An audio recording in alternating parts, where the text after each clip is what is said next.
कुरान करीम में अल्लाह ताला ने बार बार औरत को गम ना करने की तलकीन की है। सूरह कसस में फ़रमाया ताकि उसकी आँख ठंडी हो जाए और वो गम ना करे।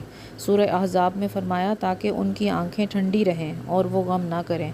और इसी तरह सूरह मरियम में फ़रमाया उसने उसे आवाज़ दी कि गम ना करो। सूरह कसस में फ़रमाया ना डरो और ना गम करो। कुरान की इन आयात में ख़ास तौर पर औरत को गम से बचाने की बात की गई है, क्योंकि औरत का गम बहुत गहरा होता है, उसके जज्बात नाजुक होते हैं। गम उसके चेहरे की रौनक छीन लेता है, उसे कमज़ोर कर देता है।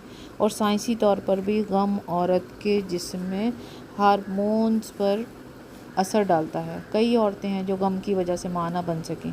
कितनी औरतें हैं जिनके बाल झड़ जाते हैं। कितनी औरतें हैं जिनका रंग गम की वजह से ज़र्द हो जाता है। इसलिए इन नाजुक दिलों के साथ नरमी बरतो। माँ को सख्त लफ्ज़ ना कहो।